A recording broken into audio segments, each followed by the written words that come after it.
বাংলাদেশের সশস্ত্র বাহিনীর প্রশংসা গৌরবগাথা বিশ্বজুড়ে। বিশ্বের যেসব দেশে গৃহযুদ্ধ, হানাহানি এবং অশান্তি চলছে, সেখানেই আমাদের সশস্ত্র বাহিনী শান্তির বার্তা পৌঁছে দিয়েছে জাতিসংঘের শান্তিরক্ষা মিশনের মাধ্যমে।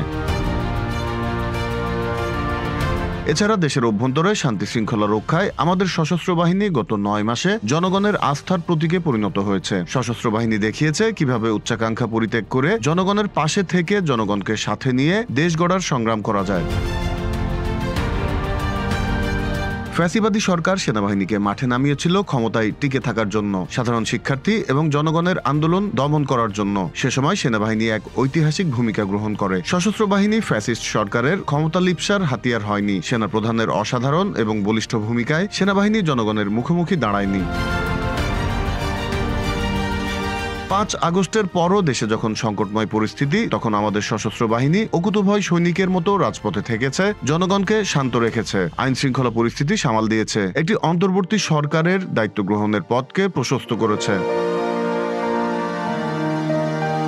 বিগত 9 মাসে কেবল শান্তি শৃঙ্খলা রক্ষাই করেনি, বন্যায় আর্তমানবতার সেবা সহ সকল সংকটে দেশবাসীর আস্থার প্রতীক হয়ে অনন্য দৃষ্টান্ত স্থাপন করেছে বাংলাদেশ সেনাবাহিনী। Z news, Dhaka.